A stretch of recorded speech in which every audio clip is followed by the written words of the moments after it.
खबर शामिल करते हैं। World news.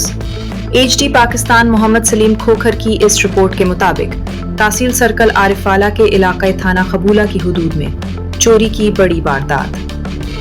तहसील सर्कल आरिफवाला इलाका कबूला की हुदूद में गौसिया हुंडा एजेंसी से नामालूम चोर रात की तारीकी में शोरूम के ताले तोड़कर कीमती सामान, मोटरसाइकिलें और नकदी लेकर फरार हो गए। वाक़े की इत्ला मिलते ही फौरी तौर पर मुताल्लिका पुलिस को इत्ला मिलते ही पुलिस थाना कबूला शरीफ, SDPO मलिक मोहम्मद अकबर समेत और क्राइम सीन यूनिट की टीमें मौके पर पहुंच गईं। कबूला शरीफ पुलिस ने जाए वक़ुआ से शवाहिद इकट्ठे करके तहक़ीक़ात का बाकायदा आगाज कर दिया है। कबूला शरीफ पुलिस हुकाम का कहना है कि मुल्ज़िमान की तलाश जारी है। जल्द ही चोरी में मुलविस अनासिर को गिरफ्तार करके हवालात में बंद कर दिया जाएगा। SDPO मलिक मोहम्मद अकबर की मीडिया से गुफ्तगू। टीम तश्कील दे दी गई।